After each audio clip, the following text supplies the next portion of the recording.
Assalamualaikum warahmatullahi wabarakatuh. Perkenalkan, nama saya Elisa Juliani. Saya dari kelas Hukum Ekonomi Syariah B5. Dan di sini saya akan coba memaparkan beberapa terkait dengan corporate culture atau budaya perusahaan dan kaitannya dengan etika. Nah, sebelumnya kita harus mengetahui dulu apa sih yang disebut dengan budaya perusahaan. Budaya perusahaan atau budaya organisasi merupakan nilai-nilai dan sikap-sikap yang telah diyakini pegawai sehingga telah menjadi perilaku kesehariannya dalam organisasi.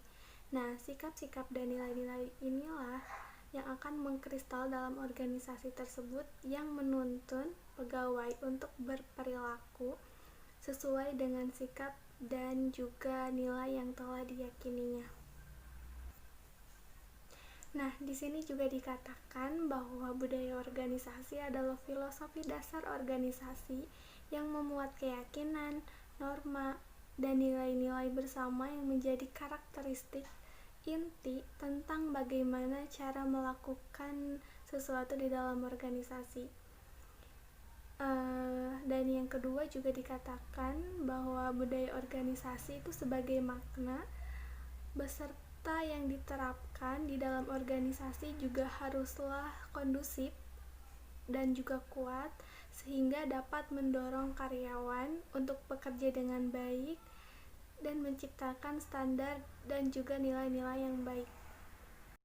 Nah, selanjutnya saya akan coba memaparkan beberapa faktor-faktor yang terkait dengan budaya perusahaan. Nah, di sini ada 4 faktor yang mempengaruhi. Yang pertama ada faktor karakter perorangan, kemudian ada faktor etika perusahaan, yang ketiga ada faktor pembagian hak atau kekuasaan, dan yang terakhir adalah faktor struktur organisasi. Nah, yang pertama, faktor karakter perorangan yaitu faktor yang berperan dalam sebuah budaya organisasi.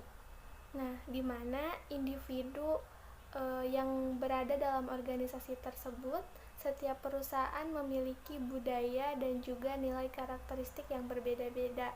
Nah, hal ini disebabkan karena adanya perbedaan nilai, kepribadian, dan etik setiap individu dalam organisasi masing-masing.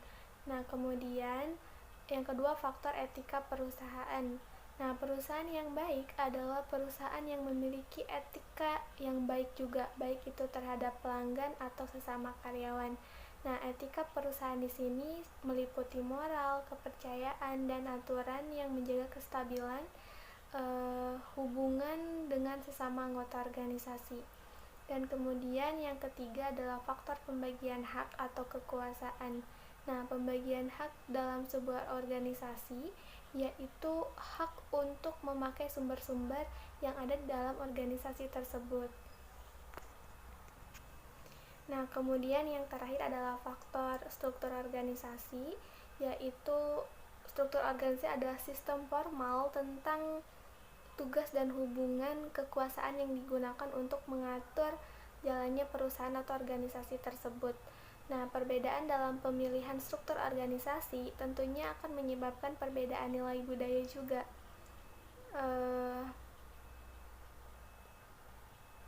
Nilai budaya organisasi dalam setiap perusahaan. Nah, di slide ini saya akan menjelaskan tentang hubungan dan juga pengaruh etika terhadap budaya perusahaan. Nah, budaya organisasi adalah karakteristik nilai, tradisi, dan juga perilaku perusahaan yang dimiliki oleh para karyawannya.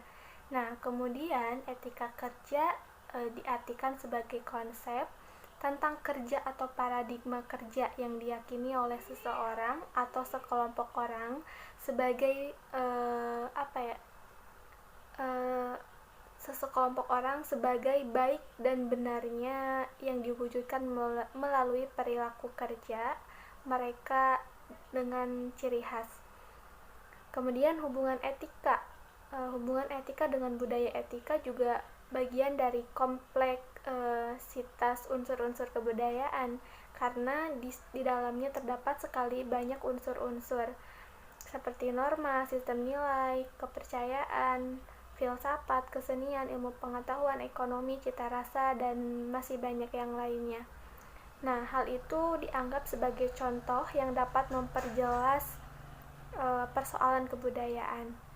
Nah, etika dan kebudayaan juga dua hal yang tidak dapat dipisahkan. Keduanya saling melekat dan saling melengkapi satu sama lain. Karena ketika suatu komunitas menciptakan batasan dan juga aturan-aturan dalam etika, tentu hal itu dibentuk berdasarkan dari kebiasaan dan juga hukum yang berlaku di tempat tersebut. Karena terkadang suatu etika itu tidak berlaku sepanjang masa. Nah, selanjutnya juga budaya organisasi itu meresap dalam sebuah organisasi dan selanjutnya mempengaruhi kehidupan organisasi. Nah, oleh karena itulah budaya organisasi berpengaruh sangat besar pada aspek-aspek fundamental dari kinerja organisasi. Nah, aspek-aspek ini menjadi dasar untuk mengawasi perilaku karyawan, cara mereka berpikir, bekerja sama, dan berinteraksi dengan karyawan. Nah, untuk dapat mengelolanya dengan baik, maka diperlukan pengertian yang jelas dan juga perhatian terhadap budaya organisasi tersebut. Sehingga budaya organisasi diyakini sebagai faktor penentu utama terhadap kesuksesan kinerja organisasi. Jika budaya organisasi berjalan dengan baik, maka akan dapat meningkatkan kinerja karyawan. Nah, salah satunya adalah ketika karyawan sudah merasa terikat dengan nilai-nilai organisasi berupa budaya organisasi yang telah ada, maka si karyawan akan merasa senang dalam bekerja dengan nilai-nilai organisasi yang berupa dalam budaya organisasi yang membuat individu menjadi terikat oleh aktivitas-aktivitasnya. Nah, keterikatan itulah yang akan mempertahankan aktivitas dan keterlibatannya di perusahaan tersebut. Nah, dari situ dapat dikatakan bahwa apabila budaya organisasi, etika kerja, dan loyalitas sudah mengambil peran dalam lingkup organisasi, maka dapat menghasilkan kinerja karyawan yang cukup baik. Nah, di slide terakhir ini saya akan menjelaskan tentang karakteristik budaya organisasi atau perusahaan dalam Islam. Nah, sebelumnya karakteristik budaya organisasi Islam dibangun atas dasar nilai-nilai atau pesan dari Allah Subhanahu wa taala dan juga Rasulnya Nabi Muhammad SAW. Nah, pandangan Islam memberikan suatu kewajiban moral bagi setiap warga masyarakat muslim tentunya untuk berusaha semaksimal mungkin melaksanakan semua syariah atau aturan Islam di segala aspek kehidupan. Nah, dalam etika, budaya organisasi merupakan sebagian dari ekonomi Islam.